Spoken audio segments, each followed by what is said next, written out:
said that mold remediation work at several schools, coupled with some heating issues that required repairs throughout the district, took a huge hit on the district's bottom line. This all came after $7 million in district budget cuts that happened earlier this year. Right now you can see the leaders are addressing their current financial situation, and let's go and take a listen now and see what the superintendent has to say. ABSS Superintendent Dane Butler, thank you all for being here today.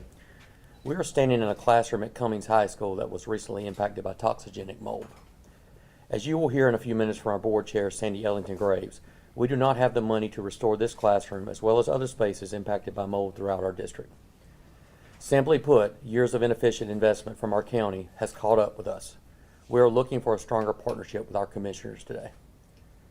Like most North Carolina districts, ABSS relies entirely on county commissioners to provide adequate funding for the maintenance of our schools. This is clearly required under General Statute 115C. When funding from our county commissioners is not sufficient, we are forced to use other funds from our already limited budget to fill in the gap. This, of course, becomes detrimental to the needs of our students and staff. Just this month, I implemented a hiring freeze for all non-teaching positions. This is on top of a $7 million reduction in central services positions and programs that I put into play this past school year. We are being fiscally responsible with our taxpayers' dollars that we've been given. There's simply just not enough of them. I'm fearful that these reductions will now need to continue. If so, this will impact our classroom staff as well as our resources for our students. This financial crisis has been developing for many years. The recent mold issues have further strained our budget, that's obvious. Now funds meant for general repairs will need to be reallocated to cover the mold remediation costs if further assistance from our county is not received. Again, we are asking today for a stronger investment from our commissioners. I'll now turn it over to Ms. Ellington Graves. Thank you guys again for being here. Thank you, Dr. Butler. Good afternoon. I want to thank you for joining us today. I am ABSS Chair Sandy Ellington Graves, and behind me are the members of our Board of Education, Mr. Dan Engel, Mr. Chuck Marsh, Ms. Donna Westbrooks, and Dr. Charles Parker. We also have on hand with us today ABSS leadership, and of course our friends from the media. Thank you for being here and making this happen for us today. Several weeks ago, we stood on the lawn of the new Southeast Alamance High School to celebrate the newest high school to open in Alamance County in more than 50 years. The $67 million facility was funded through the 2018 education bond that taxpayers approved, demonstrating their belief that investing in public education is vital for Alamance County's future. That investment is now a state-of-the-art facility featuring modern classrooms and amenities to provide students with an optimal learning environment. Yet today we stand in an unfinished CTE food and nutrition classroom at Cummings High School. Take a minute and look around.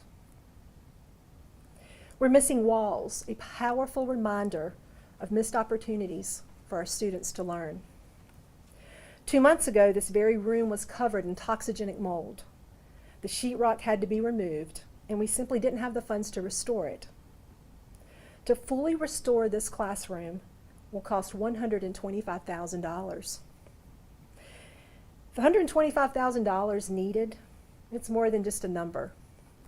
It's about the children without the tools and the resources to learn, to grow, and to reach their full potential.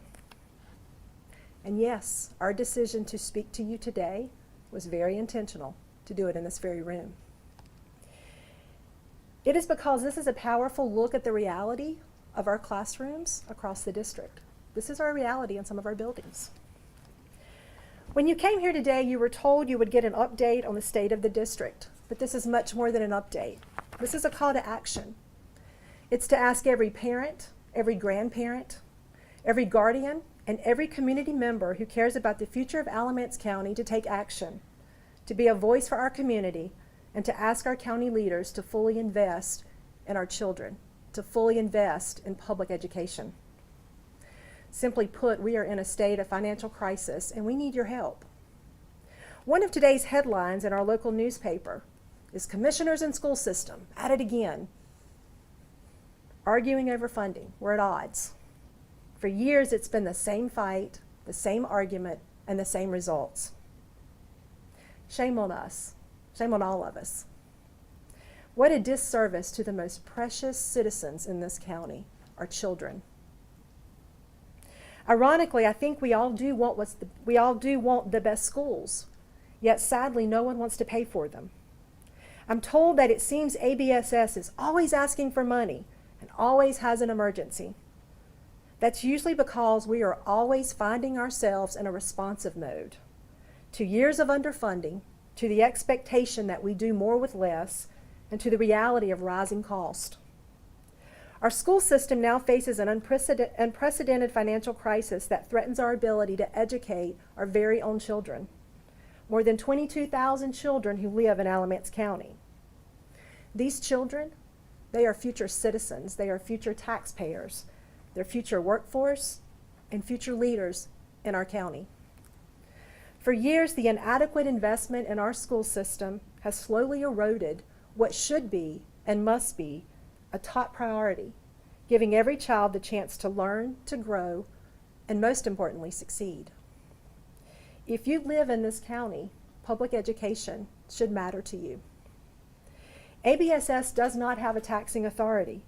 We rely on local funds from our county commissioners to take care of our most basic needs. Things like building maintenance and upkeep, money to keep the lights on and the heat going, district insurance policies, and a large portion of school resource officers that are funded entirely by local taxpayers. Some of our county commissioners may tell you that they are adequately investing in our schools and in our children. But let's look at just this room again. This is a perfect example. We didn't get into this financial crisis overnight. We didn't get here in just 3 years. And the recent mold crisis definitely set us back even more. But just to give you an example, ABSS spent nearly $5 million of fund balance, that's our savings account, just to balance our budget over the last few years. A direct result, in my opinion, of underinvestment by our county commissioners. And most of the public doesn't realize that. We balanced our own budget for at least 2 years, if not more, because we didn't have the money we needed to operate. That was just to break even. Now we still have roof leaks, inoperable HVAC systems, and major water intrusion across our campuses. Our buildings are an average of 56 years old. 2 weeks ago, we were criticized at a commissioners meeting for asking for money for a roof project at Eastern Alamance High School. Even after we reported, we have fixed 42 roof leaks at Eastern in the last 2 years. We were criticized because we didn't plan for it. But I asked, how do you predict when you're going to have a roof leak? Especially 42 of them. To truly give you some perspective, Sylvan Elementary School was built pre-World War I in 1912. Williams High School was built just after World War II. And these buildings require money to maintain and serve our children. Let's explore one area of funding we receive from the Alamance County Commissioners. We will call it PAYGO. This is a combination of sales tax revenue and property taxes. Prior to 2020, the Alamance County Commissioners gave us $250,000 a year for capital projects. So imagine running 40 campuses. That's 3 million square feet of buildings. That doesn't even include our athletic complexes.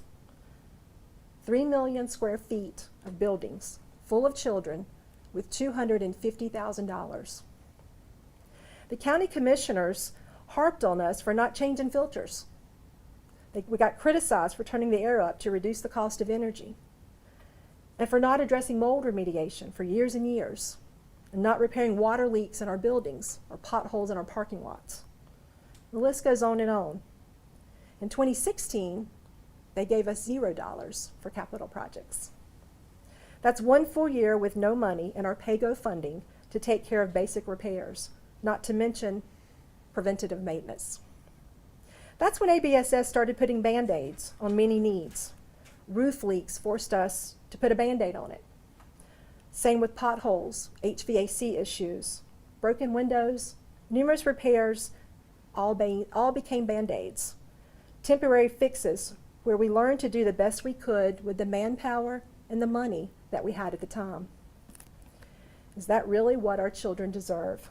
How can our children truly thrive in our schools like this? And then you fast forward to recent years when the county increased our pay-go amount to $3.3 million each year. While we appreciate the increased investment, the math still doesn't add up. That's roughly $82,500 to take care of a school for a year. We have 40 campuses. That's $6,800 a month to again cover, remember, 3 million square feet of buildings. And let me remind you that the cost to rebuild this one room that we're standing in is $125,000. Using that math, it would take us 2 years just to fix this one classroom. Not to mention the fact that utilities have increased between 8 and 13% over the past 10 years. We've received no additional money to keep the air, the heat, and the lights on. We do believe we are at a crossroads with the Alamance County Commissioners. Our message is not intended to be disrespectful to our commissioner partners. We know working together is the only way to make things happen. We are trying to work together to build a relationship of mutual respect and civility. We have asked, and we have consistently advocated for healthy and safe schools. We have pleaded for understanding, and we have been transparent with our needs and with our spending. Unfortunately, we have taken sharp criticism at almost every turn. We are constantly judged for actions taken over the years rather than focusing on the real needs and the real issues on hand today. Now we face unimaginable choices, cutting resources, cutting programs, and potentially cutting staff. What that looks like is still being determined. That being said, I want to be very clear. Cutting staff will be an absolute last resort, both for the board and for administration. That's why we're here today. We need your help. We've already cut over $7 million, and I fear what more cuts may look like for ABSS. 10 years ago, we had 70 maintenance staff. Today, we have 34 funded positions from our county commissioners. The county funding is 34 positions. 25 of those skilled technicians are in the field every day, all day, and the remaining provide administrative support. Last year alone, those 25 skilled technicians, and they are fabulous, by the way, had nearly 10,000 work orders. They repaired everything from broken locks to leaky faucets to heat not working in classrooms and to changing out more than 2,000 air filters on a consistent basis. Of those 25 employees, only 4 are HVAC technicians. We have 4 HVAC technicians, just 4, working to maintain HVAC systems at every school campus and consistently changing more than 2,000 air filters. Our children deserve better than this. So now I want to talk numbers. It is important for the public to understand the numbers, the dollars and the cents, the investment in public education. ABSS has an average daily membership, that's our student enrollment, of 22,326 students. I think we ranked 15th in size in the state of North Carolina. Yet we are ranked 62nd in the state for local funding per pupil. That's the local investment per child in this county, 62nd. Alamance County has a total county budget of $253 million. The county commissioners gave $48 million to ABSS, which is 19.2% of their total county budget. Orange County has a total budget of $273 million. They give a total of $98 million to Orange and Chapel Hill Carbell school districts. That number alone represents 35.9% of their total budget investing in their schools. And these numbers, by the way, were pulled from the Department of Public Instruction using the same methodology. Chatham County has a total county budget of $173 million. They give 23.8% of their total county budget to their school district. Guilford County gave 45.6%, and Durham County 23.4%, and Wake County 36.4%. In Alamance County, we are growing. but we are the lowest in the region at 19.2% of the county's budget invested in our children in public education. During the recent mold crisis, the county did allow us to redirect money that was already promised to ABSS, money that we had earmarked for other purposes. Things like additional security cameras, major repairs for our HVAC systems, playground equipment replacement, general building maintenance, and they're all on hold. Now we need for them to truly give us the money that they've promised us. We're asking for $8.5 million just to stay afloat, $5.2 million for remaining mold remediation invoices, and $3.3 million to reinstate our annual pay-go funds we talked about earlier that the county committed to give us. Please be mindful that mold remediation wasn't just cleaning. It was cleaning and a lot of it, but it was also demolition.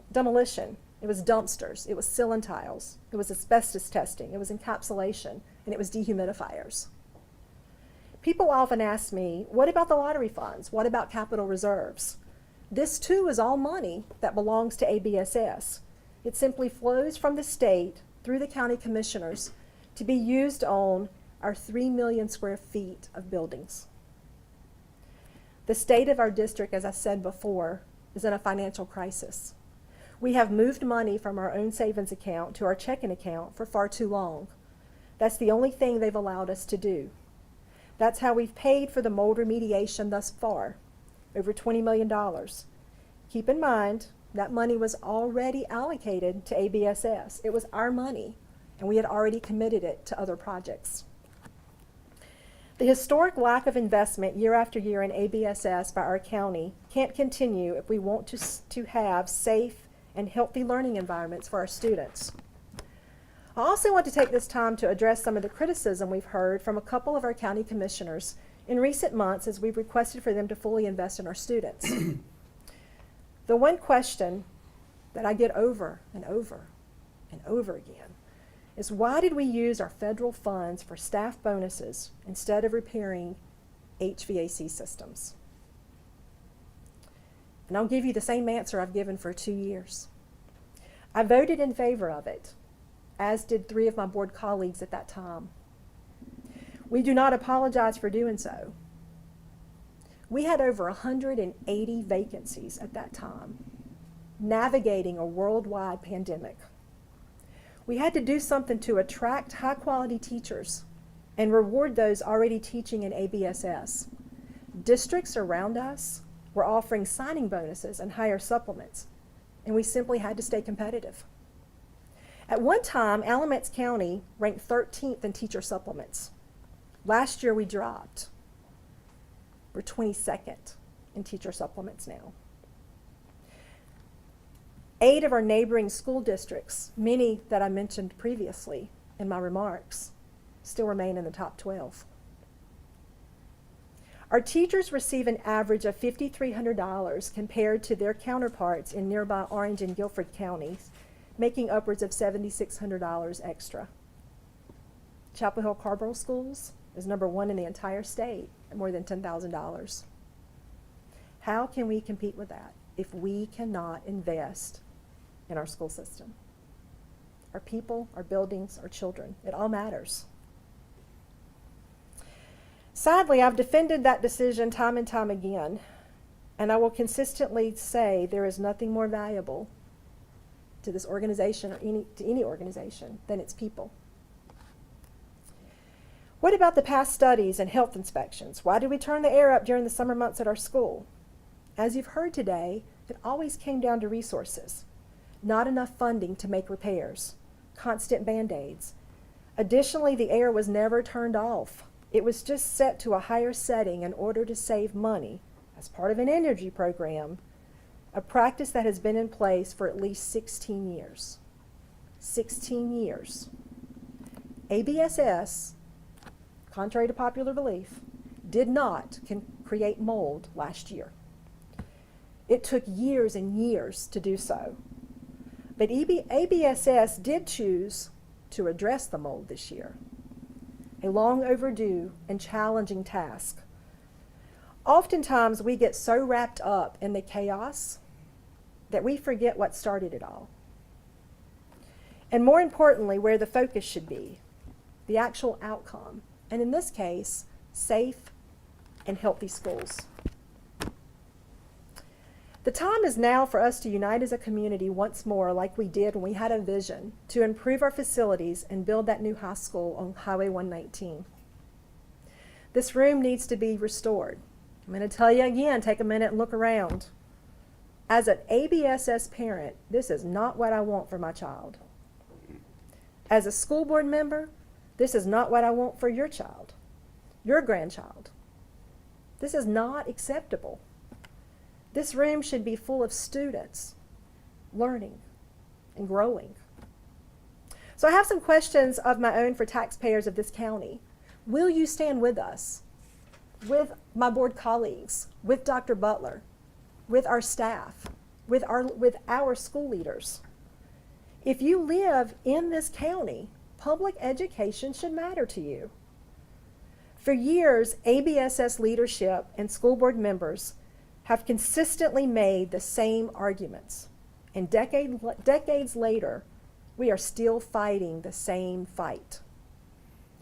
Will you stand with us once again when we go before our county commissioners on Monday, December 4th at 9:30 to plead once again for our commissioners to invest in our schools? The total cost of all mold remediation, plus all projects that were scheduled for this school year, equals roughly $25.8 million. As of today, $18.7 million has been paid from ABSS dollars. We still need money to cover the remaining $5+ million in invoices, plus to restore the money from our PAYGO account for the projects that we had put on hold. That's close to $9 million. And it's going to be a big ask on Monday. It's a big deal, but it's the right thing to do. So just to be clear, $17 million was taken from our own ABSS state-mandated capital reserves and lottery funds. That's the money I mentioned that flows through the county to ABSS. An additional $3.3 million was given from ABSS PAYGO funds that we had already committed to complete numerous projects this year. And like I mentioned earlier, those projects, they're either on hold or they're almost completed and unpaid. I truly have faith in our young people, and I believe that they deserve safe schools, highly trained teachers, and the knowledge to succeed in a competitive world. The most important financial investment in this county that will generate the absolute highest return on every dollar spent is public education. Our schools drive our future. Property values, economic development, our leaders, our work life, and our workforce, and our quality of life. The Alamance County website says, and this is a direct quote, important to every community, to every person, of every age, education is of primary importance in Alamance County, home to one of the best school systems in the state. I'm going to give you a minute to let that sink in. Because if we truly believe that, and we are serious about creating the best Alamance County, the best school system in the state, because education is of primary importance to every person in this county, we have to make public education and our young people, our future leaders, our #1 priority. If you live in this county, public education should matter to you. This is more than a budget that was set back in June. It's bigger than the $9 million ask. It's about our children, and they're not investment. I mean, our children, they're investments, they're not expenses. And this is what we have to embrace across this county, is our most precious citizen, and that's our children. Today, we ask you to please contact our county commissioners and help us plead for adequate funding for ABSS. For years, the school system has fought, we've asked, we've pleaded, and we've proven we can't do this by ourselves. We need your help. This is our statement for today. We felt that this was the most efficient way to provide clarity, in ways and why we're always asking for money. Opinions can be disputed, but simple facts cannot. Accountability and transparency are the two things that I believe can bring these two boards together to focus on our children. We did invite our county commissioners to join us here today. I do not see any in the room with us, but I do hope that they're watching. I do want to thank you for being here. We do have a media release that's prepared that includes the dollars and the figures and some of the facts that I've shared with you here today. If you have additional questions, we do ask that you direct those to Mr. Les Atkins in our Public Information Office, and we appreciate you being here. Thank you, board members, and thank you, ABSS staff and Dr. Butler. Thank you.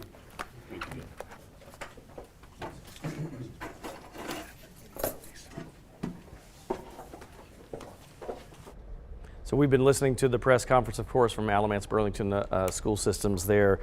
Dr. Dane Butler, the superintendent, opened things up with a pretty urgent message there saying that, we are in a pickle right now. He says that they are fiscally responsible over years and years, but not enough funding coming in from the county commissioners, and they need to change that. And right now, they say they only have a little over $100,000 in savings for the entire school system. He mentioned there's a hiring freeze on non-teaching positions right now. They already cut $7 million from their budget earlier in the year, trying to make things work here. But that mold remediation cost nearly $26 million.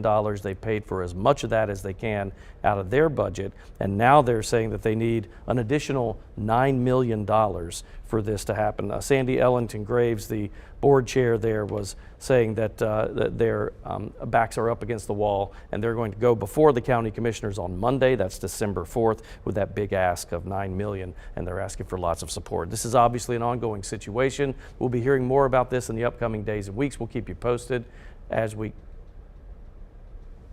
All right, hold on. Let's go back. We're hearing that they're continuing the press conference. Let's go back real quick, if we can. Is potentially impacting other things like paying teachers? No, teachers are state funded. I wanted to ask too, since it seems like it's more than just buildings and HVAC systems, but it's also for those non-constructing jobs affecting those people. So I wanted to just ask a little bit more clarity on the people who we're not hiring here at Alamance Burlington, and the people who won't be. So the positions that are frozen right now are actually positions like school nurses, school psychologists. Those positions are all frozen. Assistant coaches at some of our schools. We have not frozen positions like school bus drivers, our substitutes, and obviously our school teachers. Our school teachers are state funded. And is it safe to say that from... and cafeteria workers, child nutrition. Is it safe to say that since 2016 is when the underinvestment started? That's kind of what we heard today. We sort of went back and looked at sort of a scope of the last few years, and that was just, I mean, we could keep going back, but that was sort of our starting point. And that was sort of when the PAYGO funding, as you'll see in the release, the PAYGO funding was $0 that particular year. And PAYGO, just so you know, is sort of a combination of property taxes and sales tax that the county commissioners, it's a formula that they have, that they create, that they give us money to pay as you go. So if you have a project like, for example, today we have 12 classrooms without heat at South Mebane Elementary School, and we had to rent heaters. So that would be money that we could use as you pay to go, as you go along, to take care of those emergencies.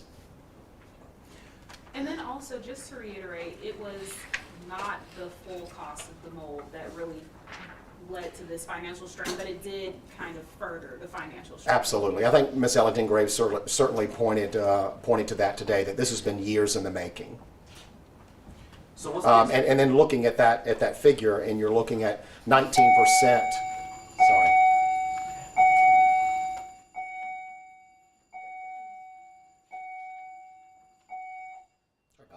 And I think if you look at this funding here and look at the comparison of other counties in our region, it's clear. I mean, we're at 19% of the county's budget, and that's excluding anything like fines and forfeitures and things like that. That is comparing apples to apples, so to speak, and looking at like Orange County, Durham County, Wake County, and putting us all on the level playing field. And this is just money that we receive from the county commissioners for capital projects.